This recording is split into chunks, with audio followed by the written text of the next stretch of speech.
Hey guys, मैं सिराजुद्दीन आप सभी का द मास्टर साहब पे स्वागत करता हूं। हम लोग 200 एमसीक्यूज जो है करने वाले हैं फिजिक्स का जनरल साइंस के अंतर्गत। ठीक है, जीएस के अंतर्गत जो फिजिक्स का 200 क्वेश्चन हमें करना है, बीपीएससी एई के लिए स्पेशली डिज़ाइन किया हुआ है। और इसमें हम लोगों ने पार्ट 1 में 25 क्वेश्चन ऑलरेडी कर लिया है। आज हम लोग 25 क्वेश्चन पार्ट 1 के बाद पार्ट 2 का शुरू करने जा रहे हैं। आपको ये हमारा क्वेश्चंस और वीडियो कैसा लग रहा है, इसको ज़रूर कमेंट सेक्शन में हमें बताइए, हमें फीडबैक दीजिए, ताकि हम लोग इसमें जो सुधार या जो भी कुछ करना हो उसको कर सकें। ठीक है, चलिए स्टार्ट करते हैं बिना किसी देरी के। दोस्तों, हमारा यहाँ पे क्वेश्चन नंबर 26 है। The term iso picnic is most closely defined by which among the following. इसमें से ये किस चीज से जो है टर्म जो है क्लोजली डिफाइंड होता है। पहला है कि two places with same atmospheric pressure. दो जगहों पे अगर सेम एटमॉस्फेरिक प्रेशर होता है तो दोस्तों उसको हम लोग क्या बोलते हैं, उसको हम लोग बोलते हैं आइसोबार। ठीक है, तो ये तो ऑप्शन नहीं होगा, बस आप याद रखिएगा। Two liquids with same viscosity, two liquid with same density, two places with same temperature. तो दो प्लेसेस जहां पे सेम टेम्परेचर होता है उसको बोलते हैं आइसोथर्म। ठीक है, आइसोथर्म बोलते हैं।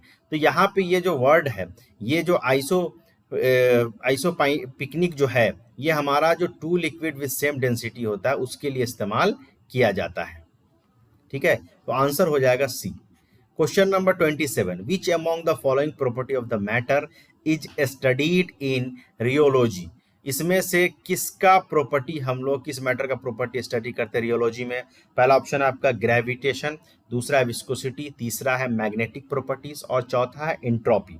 तो दोस्तों यहाँ पे हम लोग जो है विस्कोसिटी को किसी मैटर के का जो प्रॉपर्टी होता है विस्कोसिटी का, उसको हम लोग स्टडी करते हैं रियोलॉजी के अंदर। तो ऑप्शन नंबर क्या हो जाएगा, बी हमारा करेक्ट आंसर हो जाएगा।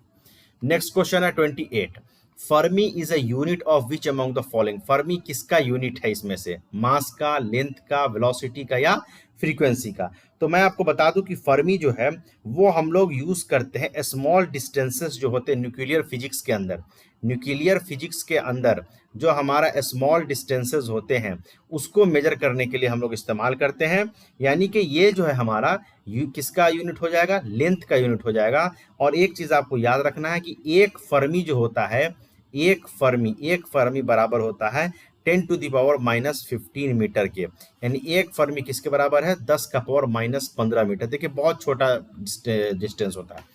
नेक्स्ट है question number 29, which among the following correctly represent a parsec. Parsec को करेक्टली रिप्रेजेंट कौन करता है। तो पिछला जो सेशन था उसमें मैंने बताया था, जब पार्सेक का यूनिट में बता रहा था तो मैंने ये भी बताया था कि पार्सेक जो है किसको मतलब जो है करेक्टली उसका वैल्यू कितना होता है। तो उसका वैल्यू होता है 3.26 लाइट ईयर्स। तो आंसर क्या हो जाएगा 29 का, बी हो जाएगा 3.26 लाइट ईयर। नेक्स्ट है क्वेश्चन नंबर 30। क्वेश्चन नंबर 30 में दोस्तों देखिए, क्वेश्चन नंबर 30 में हमारा सवाल ये है कि कंसीडर करना है submarine communications, am radio, short wave radio और रडार। ये चार दिया हुआ है। अब इसे बोल रहा है कि अरेंज करना है जो ऊपर में दोस्तों इंक्रीजिंग फ्रीक्वेंसी में जो वेव है उसका इंक्रीजिंग फ्रीक्वेंसी में यूज्ड इन देयर एप्लीकेशन। जिस जिस एप्लीकेशन में ये यूज होता है उसके हिसाब से जो इंक्रीजिंग फ्रीक्वेंसी उसके हिसाब से आपको अरेंज करना है। तो सबसे पहले समझ लीजिए कि सबमरीन कम्युनिकेशन जो होता है, ये जो होता है इसका जो फ्रीक्वेंसी होता है वो आपका 3 से लेके 30 किलो हर्ट्ज तक होता है। ठीक है, और ये जो होता है ये बहुत ही वेरी लो फ्रीक्वेंसी होता है, वेरी लो फ्रीक्वेंसी होता है। ठीक है, इसीलिए इसको हम लोग VLF भी कहा जाता है। ठीक है, दूसरा है एम रेडियो। एम रेडियो जो है इसका होता है 0.3 से लेके 3 मेगा हर्ट्ज होता है। ठीक है, ये होता है हमारा मीडियम फ्रीक्वेंसी होता है, मीडियम फ्रीक्वेंसी होता है, इसीलिए इसको MF कहा जाता है। और जो शॉर्ट वेव रेडियो होता है ये हमारा 3 मेगा हर्ट्ज से लेके 30 मेगा हर्ट्ज तक होता है। ठीक है, और ये हमारा होता है हाई फ्रीक्वेंसी। ये क्या होता है, हाई फ्रीक्वेंसी, इसको HF से लिखा जाता है। और लास्ट में हमारा रडार है। रडार जो होता है हमारा वो 30 मेगा हर्ट्ज से लेकर आपका ये 300 गीगाहर्ट्ज तक होता है, ठीक है। और ये वेरी हाई फ्रीक्वेंसी होता है, इसको VHF कहा जाता है, ठीक है। तो आप देखिए ये खुद ऑलरेडी इंक्रीजिंग ही ऑर्डर में है। सबसे कम किसका है? सबमरीन का है, उससे ज्यादा AM का है, उससे ज्यादा शॉर्ट वेव रेडियो का, उससे ज्यादा रडार का। तो ऑप्शन नंबर जो हमारे पास बी है ये करेक्ट आंसर हो जाएगा, ठीक है। चलिए नेक्स्ट क्वेश्चन है क्वेश्चन नंबर 31। क्वेश्चन नंबर 31 दोस्तों बोला कि कंसीडर करिए कुछ फॉलोइंग एडवांटेज दिए हैं ऑप्टिक फाइबर के और कॉपर वायर का, ठीक है। तो यहाँ पे दिया हुआ है पहला ऑप्शन, यहाँ पे ये पहला ऑप्शन है फर्स्ट, ठीक है, कि optic fibres are not susceptible to the electric interferences. Electric fibre जो है यहाँ पे इलेक्ट्रिक इंटरफेरेंस के लिए सही नहीं है, नॉट ससेप्टेबल है, सही बात है। ऑप्टिक फाइबर जो होता है वो हम लोग इलेक्ट्रिक यूज में नहीं यूज करते, ये लाइट एनर्जी के लिए हम लोग इस्तेमाल करते हैं, सिग्नल्स वगैरह के लिए इस्तेमाल करते हैं। दूसरा है यहाँ पे कि optic fibres can be use more signals eight copper wire, copper wire से ज्यादा सिग्नल ये ट्रांसमिट करता है, सही है। तीसरा है यहाँ पे optic fibres can carry a signal over single fibre unlike the electricity, ठीक है, which require a pair of copper wires, ठीक है।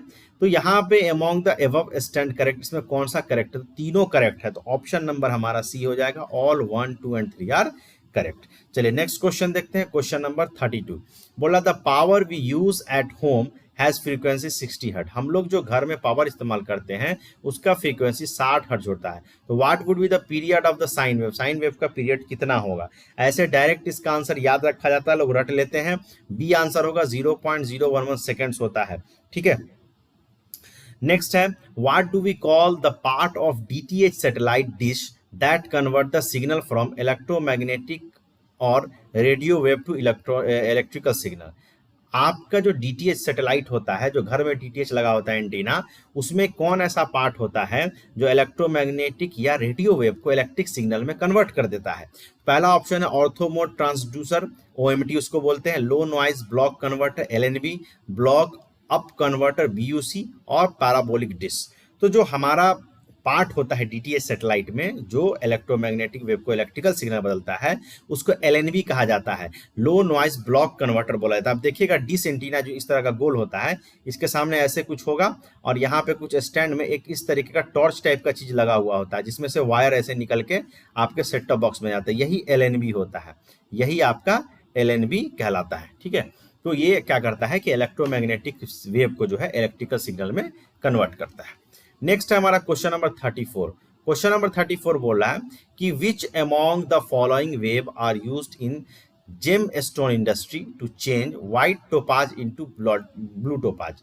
इसमें से कौन सा वेव हम लोग इस्तेमाल करते हैं जेमस्टोन्स जो इंडस्ट्री में व्हाइट टोपाज को ब्लू टोपाज में बदलने के लिए? पहला ऑप्शन आपका एक्सरे है, गैमा रे है, अल्फा रेडिएशन और बीटा रेडिएशन। तो दोस्तों इसमें जो है गैमा रे का हम लोग इस्तेमाल करते हैं व्हाइट टोपाज को ब्लू टोपाज में बदलने के लिए जेमस्टोन इंडस्ट्री में। नेक्स्ट है which among the following waves are most commonly used in night vision device. इसमें से कौन सा जो है नाइट विजन डिवाइस के लिए हम लोग इस्तेमाल करते हैं? इसमें से किसको? पहला है माइक्रोवेव्स। तो देखिए माइक्रोवेव्स जो होता है दोस्तों, microwaves, infrared waves, ultraviolet waves, radio waves. Microwaves जो होता है वो हम लोग यूज करते हैं रडार में, ठीक है, रडार में यूज होता है। फिर आपका रिमोट सेंसिंग जो होता है उसमें यूज होता है, ठीक है, रिमोट सेंसिंग में भी यूज होता है। अगर आप इंफ्रारेड की बात करें तो ये आपको इंफ्रारेड जो होता है थर्मल इमेजिंग कैमरा जो होता है उसमें इस्तेमाल करते हैं, ठीक है, थर्मल इमेजिंग कैमरा इसमें भी इस्तेमाल करते हैं। दूसरा जो है आपको ये अल्ट्रा वायलेट वेव्स जो होता है वो आपको फोटोथेरेपी होता है, बैक्टीरिया को मारने में फोटोथेरेपी, ठीक है, इस सब में इस्तेमाल करते हैं। डेंटिस्ट वगैरह भी इस्तेमाल करते हैं इसको। रेडियो वेव्स है, ये टीवी चलाने में, AM FM या मिलिट्री वर्क में यूज करते हैं। तो जो commonly use night vision device के लिए हम लोग यूज करते हैं वो हमारा होता है इंफ्रारेड वेव्स होता है, ठीक है। नेक्स्ट है which among the following strictly work on the principle of dipole movement of the water molecules. इसमें से कौन स्ट्रिक्टली वर्क करता है किस प्रिंसिपल पे? Dipole movement of water molecules पे, ठीक है। पहला ऑप्शन है refrigerator, microwave oven, air conditioner और इलेक्ट्रिक गीजर। तो देखिए रेफ्रिजरेटर जो होता है, रेफ्रिजरेटर काम करता है सेकेंड लॉ ऑफ थर्मोडाइनेमिक्स पे, ठीक है, सेकेंड लॉ ऑफ, याद रखिएगा, सेकेंड लॉ ऑफ थर्मोडायनेमिक्स पे ये काम करता है। पूछ भी सकता है क्योंकि इसमें जैसे यहाँ पे पूछ रहा है कि कौन डायपोल मोमेंट होता है, ये भी पूछ सकता है सेकंड लॉ ऑफ थर्मोडायनेमिक्स कौन काम करेगा, तो रेफ्रिजरेटर काम करता है। दूसरा है आपको infrared sorry air conditioner. Air conditioner क्या करता है, ये वेपर कंप्रेशन साइकिल पे काम करता है, वेपर कंप्रेशन साइकिल पे प्रिंसिपल पे काम करता है। इलेक्ट्रिक गीजर किस पे काम करता है, ये काम करता है heating effect of electric current, ठीक है, इसके प्रिंसिपल पे काम करता है। और ये जो हमारा माइक्रोवेव ओवन है ये काम करता है principle of dipole movement of water molecules पे, ठीक है। तो आंसर हो जाएगा हमारा बी। बाकी तीन भी याद रखना है आपको, refrigerator second law of thermodynamics, air conditioner vapour compression cycle, और electric geyser heating effect of electric current. चलिए नेक्स्ट क्वेश्चन।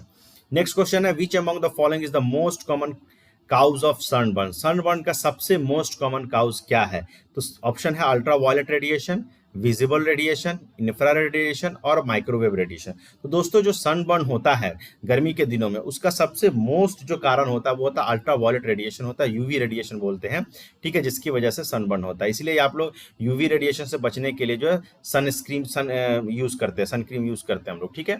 नेक्स्ट है 1 torr is equivalent to how many mm of mercury. एक टॉर जो होता है कितना mm ऑफ मरकरी के बराबर होता है, तो 1 mm है, 10 mm है, 100 mm है, 0.1 mm है। तो दोस्तों 1 टॉर जो होता है वो इक्विवेलेंट होता है 1 mm ऑफ मरकरी के, याद रखिएगा, बहुत इंपॉर्टेंट है। नेक्स्ट है क्वेश्चन नंबर 39।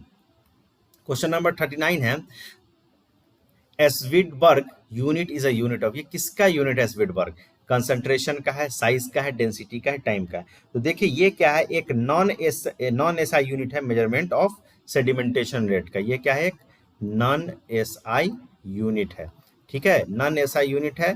दूसरा चीज है ये क्या करता है, मेजरमेंट करता है सेडिमेंटेशन रेट को, सेडिमेंटेशन रेट को। सेडिमेंटेशन रेट यहाँ पे कहने का मतलब हो गया कि कितना जल्दी कोई पार्टिकल जो है सेटल करता है किसी सॉल्यूशन के अंदर, ठीक है, कोई पार्टिकल कितना जल्दी सॉल्यूशन के अंदर सेटल करता है।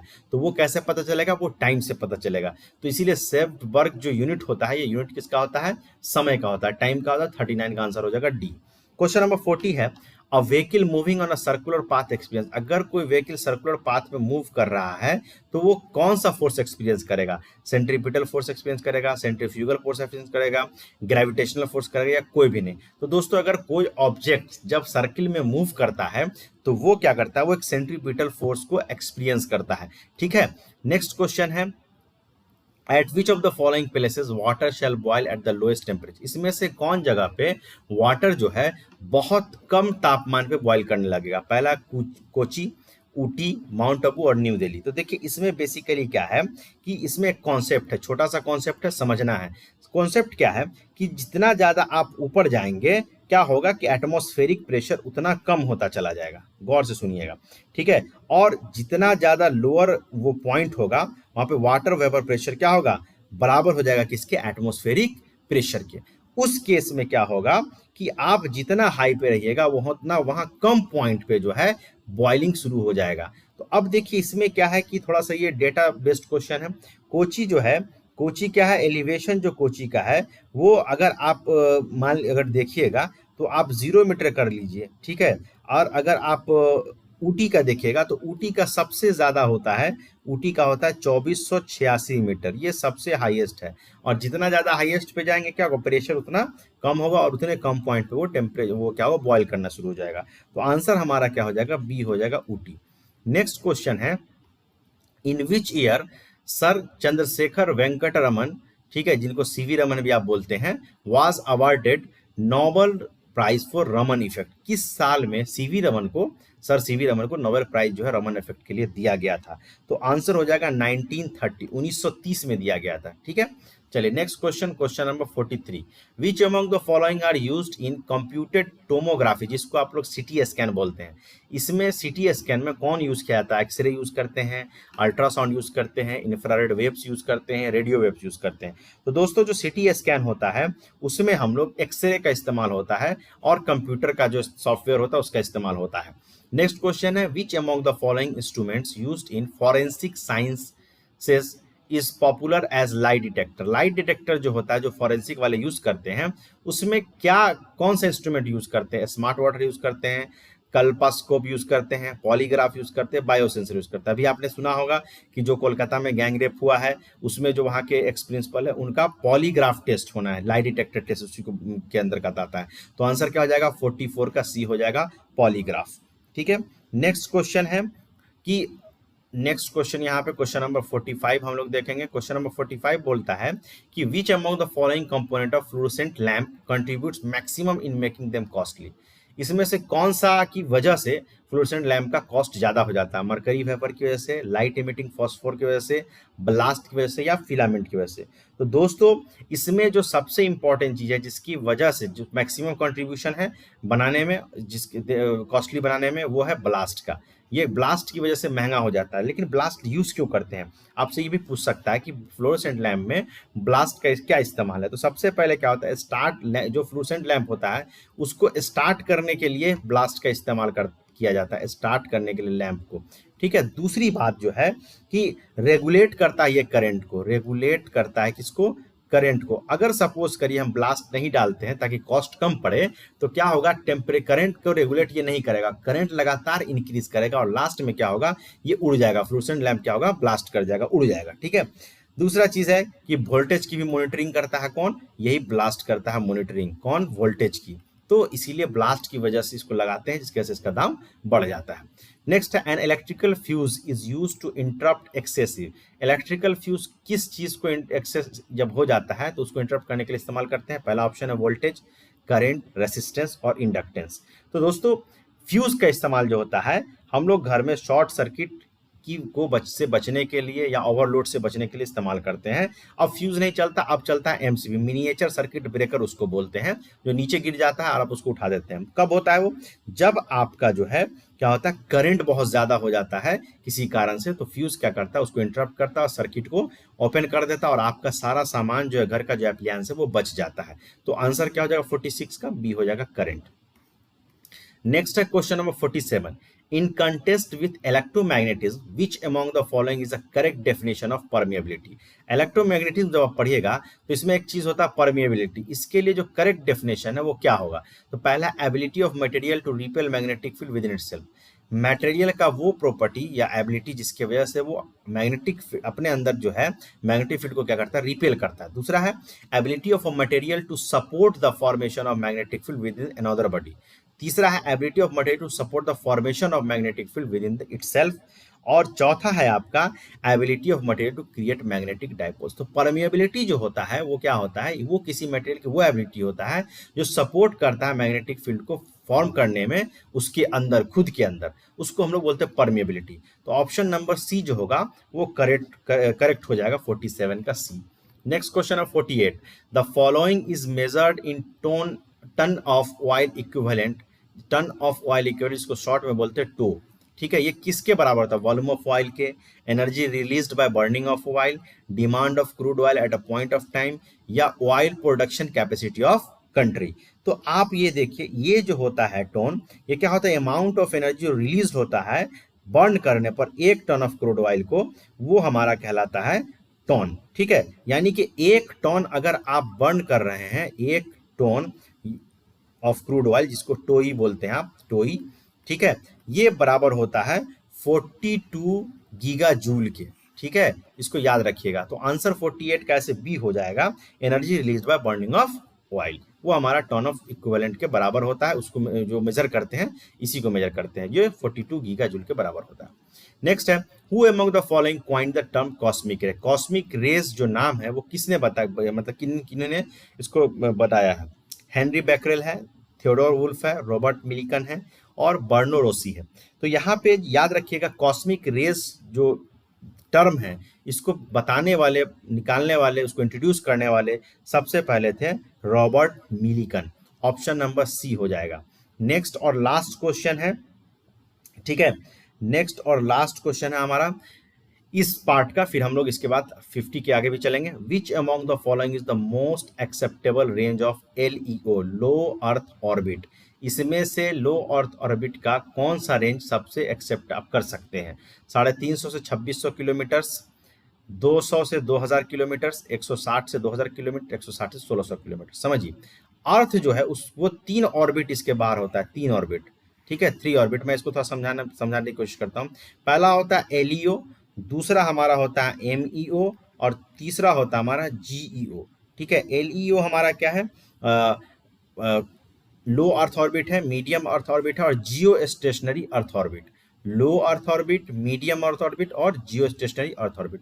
ये जो लो अर्थ ऑर्बिट होता है, इसका जो रेंज होता है वो 100 से लेके 2000 किलोमीटर तक होता है। ठीक है, हमको ये पूछा गया, लेकिन हम तो लोग आगे पढ़ लेते हैं हम लोग। और जो मीडियम वाला होता है वो 2000 से 20000 किलोमीटर तक होता है, और जियो स्टेशनरी जो होता है वो 36000 किलोमीटर इसका रेंज होता है। तो अब आप देखिए कि इसमें जो बेस्ट है वो आपका ऑप्शन नंबर सी है, 160 से 2000 किलोमीटर। चूंकि यहाँ पे 200 से 2000 है, जो कि होगा नहीं, 100 से किया गया है, तो यहाँ पे क्या बोला गया, मोस्ट एक्सेप्टेबल, एकदम एग्जैक्ट नहीं पूछा गया, जो आपको एक्सेप्ट कर सकते हैं। तो ऑप्शन नंबर सी होगा, आपको याद रखना है। सबसे नजदीक एली होता है, लो अर्थ ऑर्बिट, फिर मीडियम अर्थ ऑर्बिट, फिर जियो stationery earth orbit. Low earth orbit कितना होता है, 100 से 2000, और मीडियम होता है 2000 से 20000, और जियो स्टेशनरी जो होता है वो 36000 किलोमीटर इसका रेंज होता है।